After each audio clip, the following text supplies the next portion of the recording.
की बार हम सोच रहे हैं कि बसपा आ जाए। अच्छा, तो आप क्यों चाह रहे हैं कि इस बार बसपा आ जाए? बसपा इसलिए आ जाए कि बसपा का प्रशासन पर थोड़ी सही पकड़ है और किसी भी पार्टी के प्रशासन पर पकड़ मजबूत नहीं है। गंदगी की परेशानी है, सड़कों की परेशानी है, और जहाँ तक सरकार की बात है तो यहाँ का जो सेकुलर कैंडिडेट होगा जो सबको साथ लेके चले और गांव की तरक्की करे, वो आना चाहिए। रही बात समाजवादी पार्टी की सरकार की, तो उसके आने के बाद कई सारे ऐसे दंगे हुए, कई सारे इतने ज़्यादा जुल्म हुए जो मुसलमानों के लिए बयान करने लायक नहीं है। तो हम लोग चाहेंगे कि कोई ऐसा कैंडिडेट यहाँ से मजबूत होकर चुनाव के मैदान में आए जो इस गाँव की खुशहाली देखे।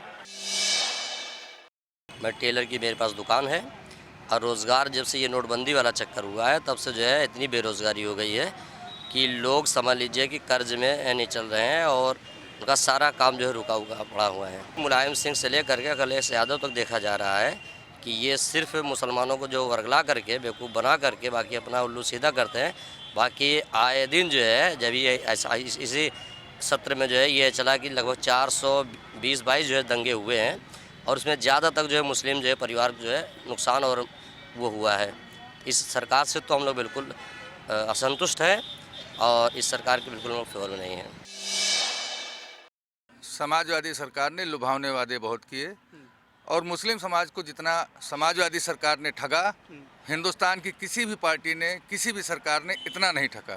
जबकि मुस्लिम का सबसे बड़ा विरोधी, प्रबल विरोधी आरएसएस और भारतीय जनता पार्टी है, लेकिन मैं समझता हूं कि भारतीय जनता पार्टी और आरएसएस ने इतना नहीं ठगा जितना समाजवादी सरकार ने ठगा। चूँकि भारतीय जनता पार्टी और आरएसएस जो भी कहती है वो चिल्ला के कहती है। इन्होंने अंदर से हम लोगों को एकदम खोखला कर दिया और हमारे हर तरह से जो है हमारे समाज को इतना खोखला कर दिया कि हम लोग एकदम बेकार हो गए, बेरोजगार हो गए। हम लोगों की कहीं भी किसी भी तरह कहीं कोई सुनवाई नहीं।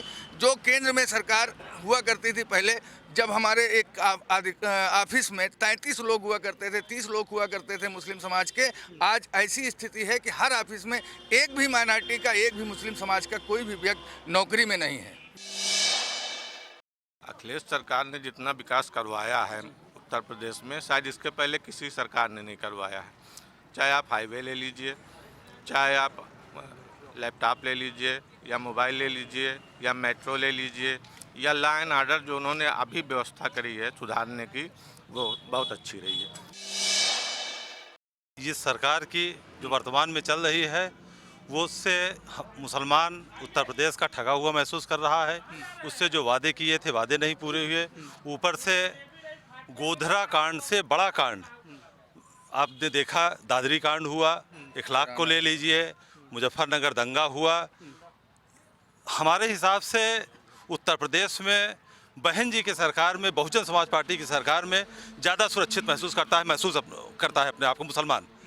एक उसकी मिसाल आप देख लीजिए, जब बाबरी मस्जिद का फैसला आना था तो पूरा देश इस तरह लग रहा था, बगैर कर्फ्यू के लग रहा था कि पूरा देश जल जाएगा। आम मुसलमान सहमा हुआ था कि इस दिन हम दोपहर 11 बजे के बाद हम क्या करेंगे, लेकिन कुछ नहीं हुआ उस पर। इसलिए हमको इस सरकार पर विश्वास है, इस पर हमको ज़्यादा भरोसा है बहुजन समाज पार्टी पर। सफाई के है, सफाई यहाँ होती नहीं, गंदगी है।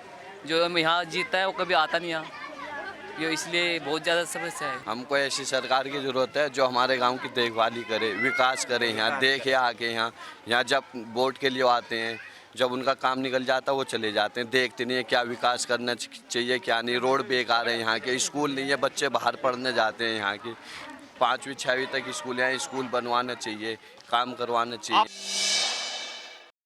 आप हमें ये बताइए कि अखिलेश सरकार के पिछले 5 साल के कार्यकाल से आप कितना संतुष्ट हैं? मैं तो बिल्कुल नहीं संतुष्ट हूँ। इस असंतुष्टि की वजह क्या है? असंतुष्टि की वजह है लॉ एंड ऑर्डर इनका बिल्कुल बेकार है। ना इनकी प्रशासन सुनती है जनता की, ना इनकी पुलिस सुनती है। और सारे उत्तर प्रदेश में मैं तो ये समझता हूँ, जहाँ तक मैंने देखा है, रिसर्च किया है, कि यादव बिरादरी के अलावा मुझे अन्य जातियाँ शासन और प्रशासन में नहीं मिली। हमारी बहन बेटियाँ इज्जत से नहीं चल पा रही हैं।